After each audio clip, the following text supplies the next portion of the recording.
Join the conversation with the Morning Majlis, Pulse 95. Yes, you can join the conversation. We're talking all things Bitcoin. Bitcoin has been in the spotlight lately because of its valuation. Now, Bitcoin has been flirting with the $30,000 mark for weeks and finally passed that record-setting level yesterday. The virtual currency is now valued at above $33,000, which is an all-time high. Now, Bitcoin has tripled in value during 2020, growing steadily even as the stock market plunged in the early days of the pandemic. But investors have been drawn to it, as well as other cryptocurrencies as the U.S. dollar has weakened. But with the Federal Reserve expected to leave interest rates near zero for several more years, Bitcoin may continue to win new fans. Now, as of now, as we speak, one Bitcoin is equal to 120,136 United Arab Emirates dirhams. Yeah, and that's $32,700 at the moment as it continues its climb. And that's been attributed to the fact that major investors, institutional investors as well, have been adding to Bitcoin's mainstream appeal. This includes the chief investment officer of fixed income BlackRock, Rick Ryder, saying the digital currency could replace gold. And another thing that added to the rally is the fact that payment giant PayPal has also embraced Bitcoin, despite showing reluctance to do so in the past. This isn't Bitcoin's first price spike. It had a strong run in 2017. Hit a then record high of more than $20,000. But its price plummeted to just over $3,000 by early 2019 as China was cracking down on the cryptocurrency businesses. Then it had a bit of a rebound throughout the year of 2019. It rebounded to $8,000 in May and soared past $20,000 in December, climbing rapidly in the past month and setting the stage for another climb in the year 2020. And here we are today, Bitcoin climbing to new heights. Yeah, it certainly has, and really gets everyone worried, of course, in terms of how it is fluctuating. So as of today, 3rd of January 2021, 8:13 a.m. UAE time. If you're listening to our podcast or even live right now, it is $32,000, 467.45. We've witnessed an 11% climb since over the last 24 hours. Now, one thing that is a worrying factor is that the rate had climbed close to this figure, hasn't actually touched this figure at all in his history. And what we see is 30th of December 2020, it was $28,000. So it just goes to show how much of a wonderful new year Bitcoin has had. I was first told of investing in Bitcoin way back on the 15th of December, and the value was $19,000. Yeah. And my friend, who's an investor in it, said it's going to climb as high as $300,000. Now, big issue is how and what is really driving its rate. It is that the Bitcoin protocol allows new Bitcoins to be created at a fixed rate. So there's always the demand and supply of it as well. And the other aspect is the number of Bitcoins that can be produced is capped at 210 million. 21 million Bitcoins can be produced. And there's the big question is, when is the last one going to be mined? The last one, according to estimates, based on the current trajectory and the block rewards, it might not be mined until 2140. Wow. So they're saying that this thing is going to 19 more years. Yes, exactly. And the other aspect is the number of competing cryptocurrencies and the exchanges it trades on. There's a bit of a talk that Facebook might be launching its own cryptocurrency as well. So that's another factor. Well, just to make it more clear, each Bitcoin, this is how it works, is basically a computer file which is stored in a digital wallet app. on a smartphone or computer, and people can send bitcoins to your digital wallet, and you can send bitcoins to other people, and you can sell things and let people pay you with bitcoins. And the best way, or the common way to make money through a bitcoin is through mining. And mining has a magnetic appeal for many investors interested in cryptocurrency because of the fact that miners are rewarded for their work with crypto tokens. So by mining, you can earn cryptocurrency without having to put down money for it. And then Bitcoin miners, they receive Bitcoin as a reward for completing what they call blocks of verified transactions, which are added to the blockchain. So mining rewards are paid to the miner who discovers a solution to a complex hashing puzzle first, and then the probability that a participant will be the one to discover the solution is related to the portion of the total mining power on the network. But you need either a GPU, graphics processing unit, or an application-specific integrated circuit, which is an ASIC, in order to set up a mining rig. Yeah, those rigs, you need a lot of processing power to do so, and I've seen people's Bitcoin mining rigs. They tend to be rather large. But there's a dark side to Bitcoin, despite the fact that it's starting to become mainstream and more people are talking It's about it. A lot of guesswork. A lot of guesswork. Yeah. With where it's headed, definitely a lot With of the total numbers of possible guesses for each of the problems that you have to solve. The mathematical sums. Yeah. Certainly, yeah. The thing is also is the fact that Bitcoin is commonly used by scammers, by fraudsters, and even last July, hackers took over Twitter accounts belonging to Elon Musk, Bill Gates, and Obama, and scammed people out of Bitcoin worth hundreds of thousands of dollars. The problem with Bitcoin is it's decentralized. It's nearly anonymous. And once you lose your money in a scam, it can be hard to get it back because there's no central authority like a bank to intervene. So with Bitcoin, it's a pretty dark world for scammers. Despite the fact that it appeals to a lot of major investors and technologists, it's also a hub for money laundering. A lot of shady stuff happens in that semi-anonymous environment where it's really hard to track transactions down and get your money back in any situation. So that's something that is worth keeping in mind. But currently, yes, there's a lot of euphoria caught up with the whole Bitcoin climb. Some analysts even predict that by mid-Feb, it's going to reach $50,000. But they've warned people not to get too caught up in that and become a lot more cautious because when any asset climbs in price this fast for an extended period of time, it's something that is worth a little bit of caution.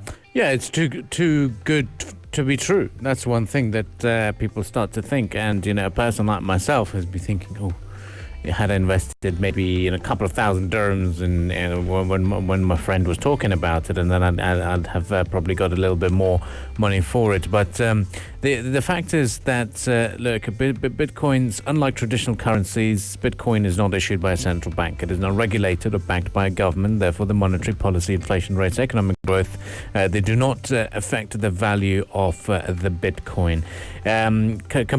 Comparing it to stocks, what people buy, of course, there's no cases against the owner of a company or some mismanagement or even balance sheets not being declared properly that fluctuates the price of a stock in a company, in a corporation. So that's what it is at the moment. And other aspect is, when you're mining these, the amount of energy and time you spend in getting them mined, your power, the consumption of your electricity might be higher than the Bitcoin that you've mined. Not just that, but also the rewards for Bitcoin mining. Yeah. They're actually they're reduced by half every 4 years. Yeah, that's true. Yeah, it's a good thing to point out. Yeah, and one of the reasons also why it's popular is because every transaction is recorded publicly, so it's very difficult to copy Bitcoins and make fake ones or even spend ones you don't own. But it is also possible to lose your Bitcoin wallet because there have been thefts from websites that let you store your Bitcoins remotely. So that's one of the reasons why. We have reached that era where your e-wallet has been stolen. Yeah, it's true, we have. And there might be some listeners. It's a funny world we live in. Yeah. Exactly. Before it used to be your actual wallet. Now it's like, I lost my wallet. Which one? The e-wallet. E-wallet. Pretty absurd when you think about it, yeah. Yeah. So there might be a lot of people driving this morning and thinking, "Whoa, what is Bitcoin? I've always heard about it. Well, Yeah. to put it simply, it's just a digital currency that you buy. Cryptocurrency. And it's something that's stored in a computer. You don't hold any physical asset. You might have a certificate online, but and one of the reasons why it's getting popular is because people are accepting it as a transaction at times. So it's all down to that as well. And more apps are becoming user friendly for you to better manage your finances using the cryptocurrency. Stay with us on the Morning Majlis, and we shall return right after this short musical interval, and we'll continue the discussions from there on. And it's all going to be everything all about See Sharjah campaign, a tourism drive here in the Emirate. What's this all about? Well, stay with us on the Morning Majlis. Pulse 95. Between local lines, notes from the Emirate. Notes from the Emirate indeed. Just a couple of updates as we are going to be talking about the See Sharjah campaign. A couple of developments that have been emerging across the globe. Larry King has tested positive for COVID-19 and has been hospitalized, a very popular presenter. And another big good news so far is Saudi Arabia has lifted the temporary travel ban as of 11 a.m. their local time. So our noon is when flights to the Kingdom of Saudi Arabia can resume, and travel to the kingdom by air, land and sea will be reinstated. One thing that we're talking about that you can see and explore is the new campaign called See Sharjah, and that is going to be an exciting one for the Emirate here. Absolutely. Sharjah Events, which is an initiative of the Sharjah Government Media Bureau, kicked off on January 1st or on Friday. This exciting new campaign to showcase the Emirates' agenda of attractive events and activities during the new year. So it's an all-out campaign by Sharjah Events. You can go on the website www.sharjahevents.ae to check it out. It's titled #See Sharjah. And it promises a bouquet of exciting events and activities spread throughout the year, aimed at encouraging residents and visitors to really try all that is new, all that is fun, and all that is exciting here in the Emirate of Sharjah. Absolutely, Rania. And what they're doing essentially is they are urging residents to unleash their natural urge and curiosity to explore and experience various events and fun activities and festivals in Sharjah, the ones that Sharjah's always been known for. And essentially, what Tariq Saeed Al-Alai, director of the Sharjah Government Media Bureau, said, he said, Sharjah is a vibrant city buzzing with life. It is rich in history, culture, science, and arts, and is known for its various attractions and friendly, all-welcoming environment. He said it brings together the future and the present, and said that the calendar and events agenda of Sharjah is going to be packed full of world-class events and activities, inviting international tourists and visitors from across the region to explore and experience this beautiful emirate. And that is what the hashtag See Sharjah is all about, a new portal for Sharjah's events to encourage everybody to come in and have a great time. Yep, of course, we've got the See Sharjah contest as well, with the aim of encouraging everyone to explore Sharjah, rediscover its landmarks, experience its history. Each period within the competition offers different categories, which will be announced through their social media campaign. There will be a winner across each category. At the conclusion of the competition, the winning images or videos will be created or collected in each category. The audience's vote will determine the best video or image that deserves to win the hashtag See Sharjah competition. I'm looking at the calendar here, the 2021 calendar. I went to the website sharjahevents.ae. I'm looking at it here, looking at some of the events, exciting events coming up. We have the Sharjah Children's Reading Festival coming up in March. We have the Exposure, the International Photography Festival, coming up just next month, actually, in Feb. Wow. Also, we have the F1 H2O, the Grand Prix of Sharjah, as well, coming up in December. Well, it's going to be far away, but it's this year. The International Government Communication Bureau, the IGCF, also it's coming this September. The book fair, it will be in November. watch and jewelry. The Middle East show, it will be in April. Sharjah Summer Festival, it will be from July until August, and so much more. And then I'm looking at all the top attractions of Sharjah, the Mleha Desert, the Noor Island, all the museums, the amazing museums that we have here, and so much more. Yeah, it's sharjahevents.ae is where you could get a glimpse at what to do for the year 2021 as far as events are concerned. There's also, as Rania stated, a comprehensive list of attractions to visit, and so many diverse locales, whether you're interested in nature or you'd like to get a view of what's happening as far as art and culture are concerned. If you'd like to go to beautiful beaches or play sports, there's a little bit of everything for everybody. So sharjahevents.ae is the website to catch all of that. Yes, certainly, and really a great place to sort of plan what you want to do in terms of in the Emirate of Sharjah as well. Just make sure to follow all the social networking sites of the campaign in order for you to enter the contest, because each period within the competition offers different categories, which will be announced through the social networking sites of the See Sharjah campaign, in order to focus on all the regions of the Emirate and capture the most beautiful pictures of its stunning landscape and its cultural, urban, and historical attractions. There will be a winner in each category. At the conclusion of the competition, the winning images or videos will be collected in each category. So the audience's vote will determine the best video or image that deserves to win the hashtag See Sharjah competition. So that will be the competition. Posting pictures and videos. Just like the exposure competition. Just like the exposure competition. Could get a chance to take some wonderful prizes away. Well, stay with us on the Morning Majlis. We shall return right after the sporting headlines, and we'll continue the discussions after that. So stay tuned to Pulse 95, and we'll be right back with lots of musical entertainment on offer. Up next after that, we'll be talking about the optimism in the air. Large celebrations were witnessed in Wuhan. What's been happening out on the streets of the ground zero of the COVID-19 outbreak or the pandemic.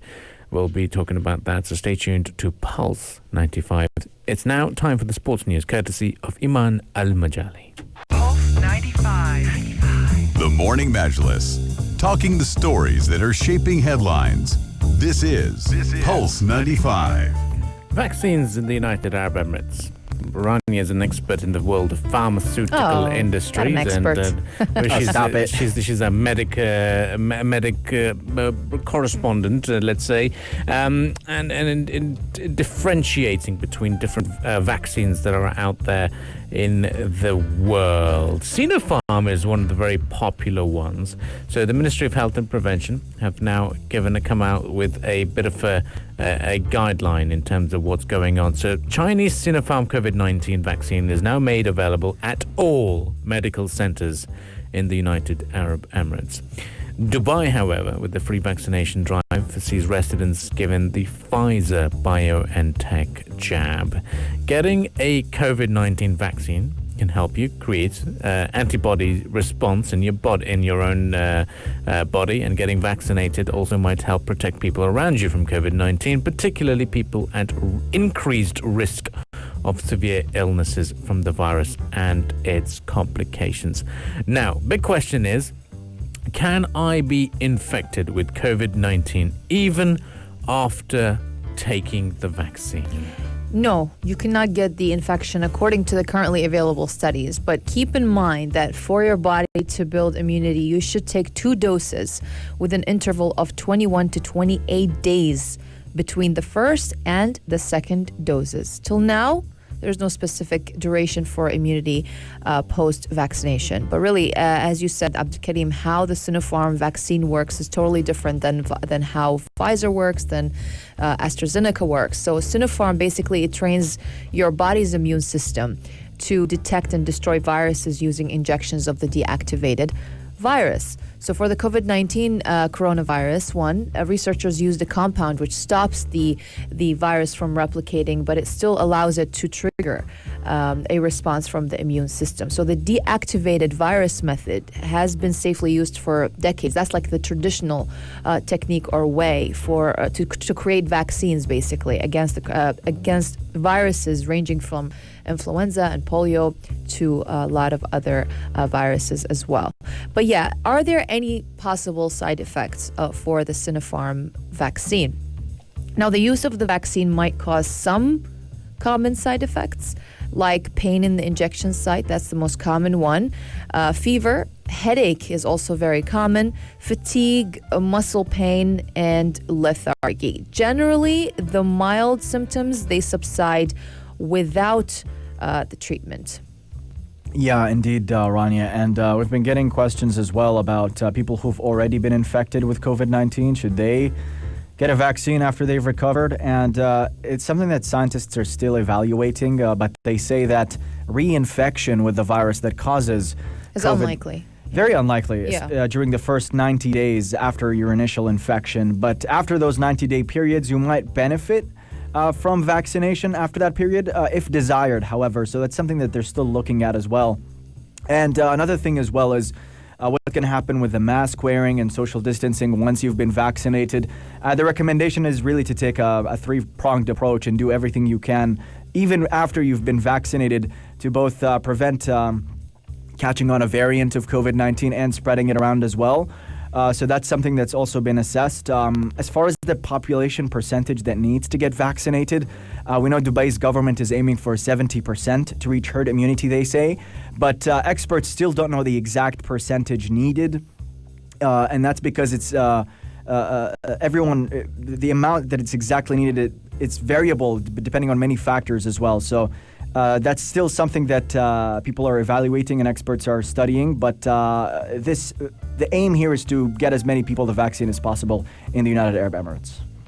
Yeah, of course, and it's very important to do so as well, because that's what the future is, really. I mean, this is what we were hoping for, and way back in March and April when we saw the national disinfection drive at its full swing, everyone was just hoping for, saying, let's hope this we call it in Arabic as well, the waba. Let's get rid of it, and this is the way we can get rid of it. And this is one of the good reasons and a wonderful initiative taken by the UAE Ministry of Health and Prevention to release an FAQ. And they've clearly stated that it is optional. So it's not mandatory. No one's going to fine you for not taking the vaccine. And if you feel safe, if you feel more comfortable, then do approach the medical centres at your convenience and get that vaccination. But the United Arab Emirates continues to play a frontline state role in the world of COVID-19. They've been acting as a very massive logistics hub.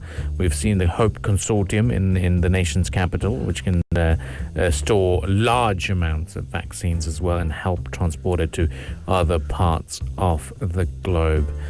So it's quite a lot to be a little bit more optimistic about. And we, for now, on the Morning Majlis, will take a bit of a short break because we're approaching the 9 a.m. news headlines.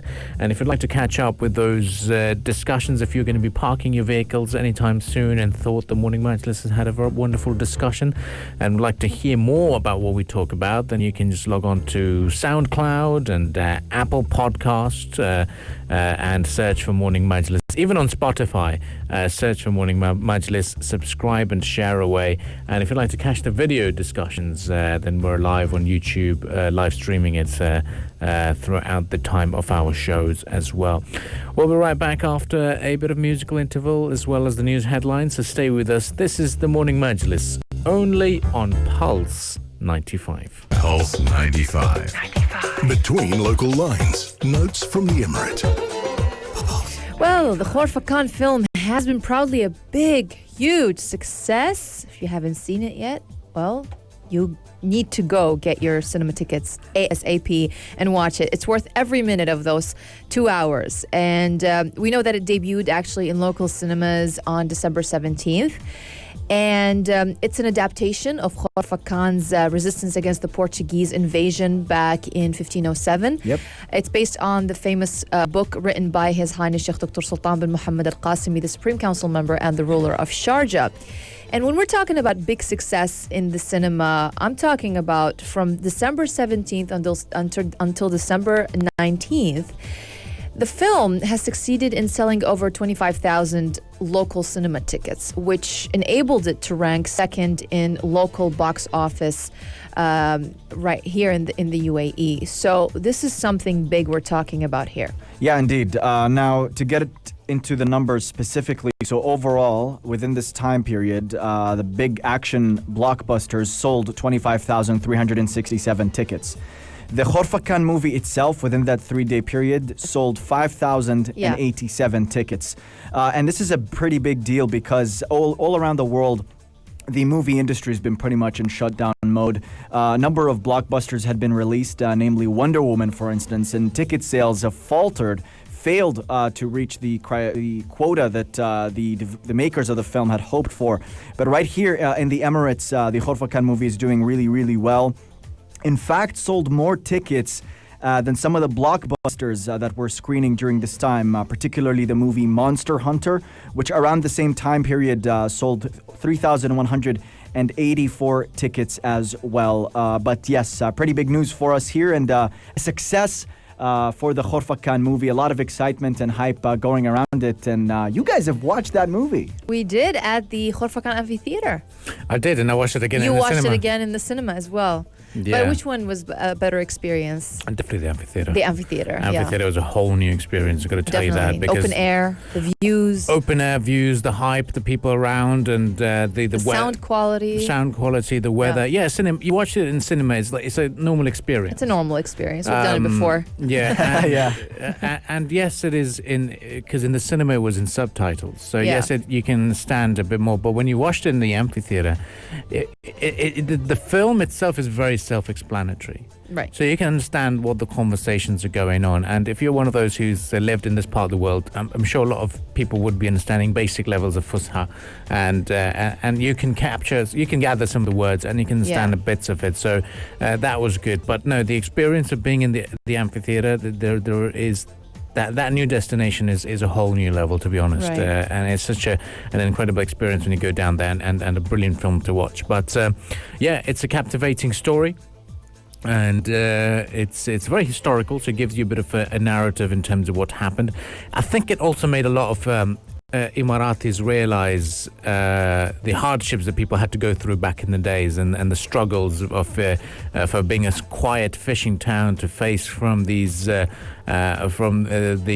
global conquest of this part of the world, especially when it came to the empire's expansion, the Portuguese Empire, and how they were affecting the trade routes, and how it would involve conquering different parts of the globe, and also about the spirit of family and a resistance as a city as a whole.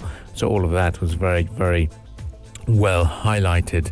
And to celebrate their resistance, we have a dedicated resistance monument as well in Khorfak Khan. So that's also worth a visit after you've watched the movie.